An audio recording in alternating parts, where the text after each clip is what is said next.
Selamat datang kembali di Gimmick Channel. Kali ini kita akan melanjutkan serial Game of Thrones. Setelah selesai dengan session 2, sekarang kita masuk ke session 3 episode 1 yang berjudul Valar Dohaeris. Oke, langsung saja kita simak yuk.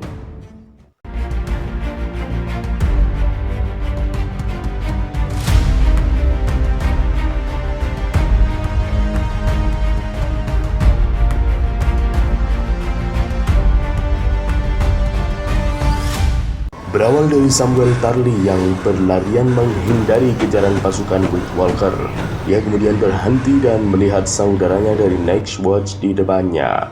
Akan tetapi dia telah mati dengan posisi dipenggal dan kepalanya diletakkan di tangannya.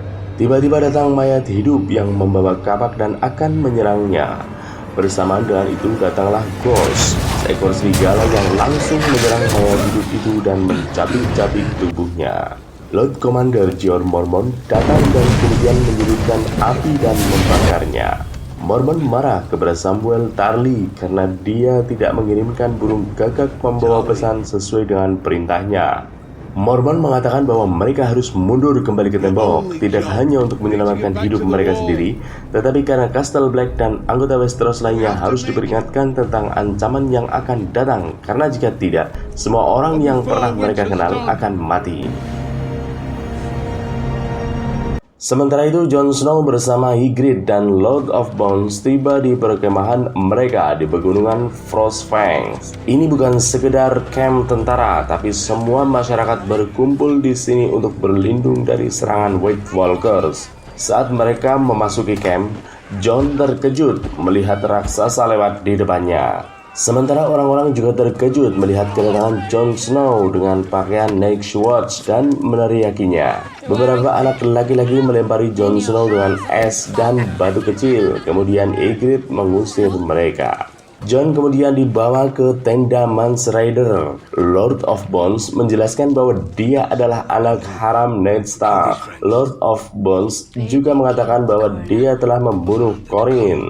Jon Snow tiba-tiba berlutut di hadapan pria itu yang dianggap sebagai Mance Rayder. Semua orang tertawa karena mereka tahu itu bukanlah Mance Rayder, melainkan Tormund. Mance sendiri adalah pria sederhana yang duduk di sudut yang kemudian memperkenalkan dirinya dan menyuruh Jon Snow untuk berdiri.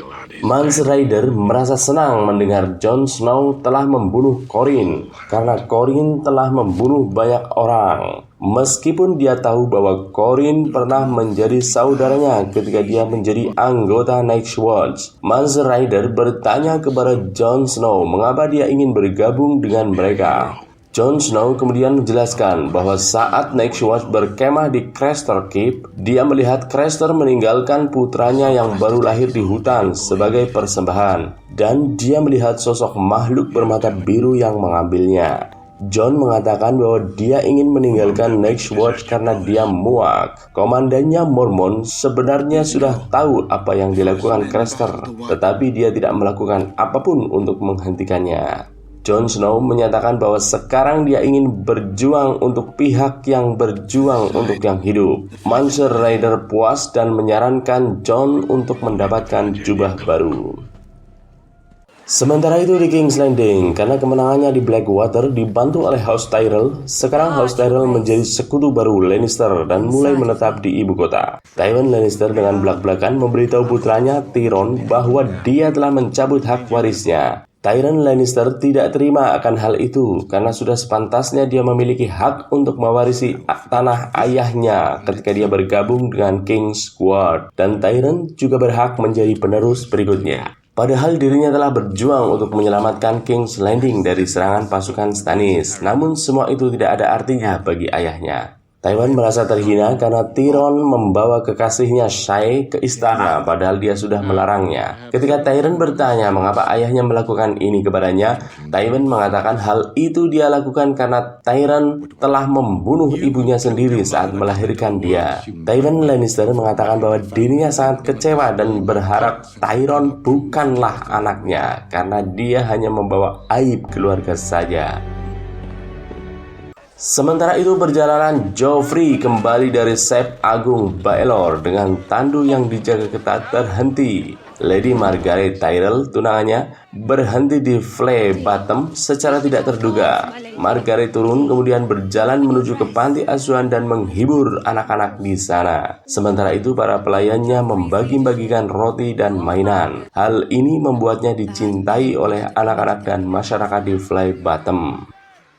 Malam itu, Joffrey dan Cersei mengunjungi Margaery dan kakaknya Loras Tyrell untuk pesta makan malam. Cersei menegur keberanian Margaery dan mengingatkan bahwa hal itu sangat berbahaya karena di tempat itu pernah terjadi penyerangan rombongan kerajaan beberapa minggu sebelumnya. Joffrey membela Margaery tunangannya. Cersei menyadari bahwa dirinya mulai dikalahkan oleh Margaery. Cersei hanya tahu bagaimana memerintah melalui rasa takut, tetapi Margaery lebih tahu bagaimana memenangkan cinta orang-orang yang dia kuasai. Ini merupakan keterampilan yang tidak dimiliki Cersei. Sansa Stark dan Shae duduk di dermaga menyaksikan kapal datang dan pergi. Sansa ingin memainkan permainan mengarang cerita tentang kemana tujuan kapal, tetapi Shae dengan cara yang khas tidak tertarik. Littlefinger datang untuk berbicara dengan Sansa. Dia menunjukkan keinginannya untuk pergi secepat mungkin. Dia menyarankan pergi melalui laut karena dirasa lebih aman. Davos Seaworld diselamatkan dari laut oleh Salladhor Saan setelah terlempar ke laut oleh ledakan api dalam pertempuran di Blackwater. Dia sedih atas kematian putranya Matos. Davos merasa bahwa Melisandre telah membawa Stannis ke dalam bencana. Dia mendengar dari Salladhor bahwa Stannis telah mulai melakukan pengorbanan manusia. Melisandre memerintahkan siapapun yang berbicara menentangnya akan dibakar hidup-hidup sebagai persembahan kepada penguasa cahaya. Davos meyakinkan Salladhor untuk membawanya ke Dragonstone.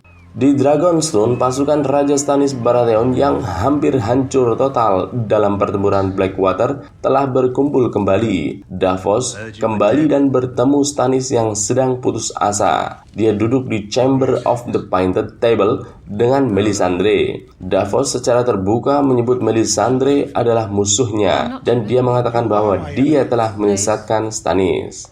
Dia kemudian membalas bahwa Davoslah yang mendesak Stannis untuk tidak membawanya ke pertempuran dan menyalahkan Davos karena ribuan orang pasukan Stannis terbakar sampai mati, termasuk putranya sendiri. Saat putranya disebutkan, Davos menodongkan pisau padanya, tetapi dia ditahan oleh para penjaga dan Stannis memerintahkan dia untuk dimasukkan ke dalam penjara bawah tanah.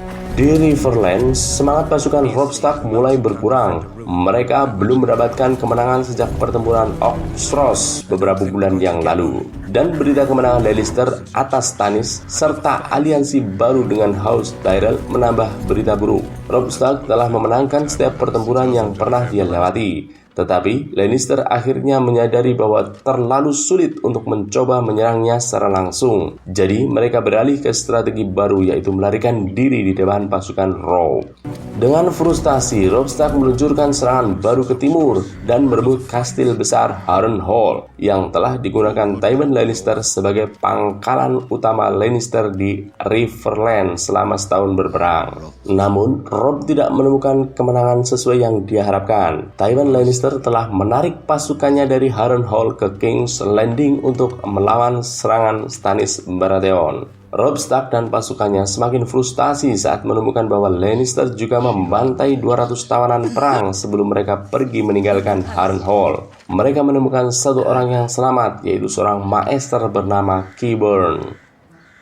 Kapal Daenerys Targaryen tiba di kota Astapor di Slavers Bay setelah meninggalkan Court. Naga Daenerys terus tumbuh dan sekarang seukuran anjing kecil.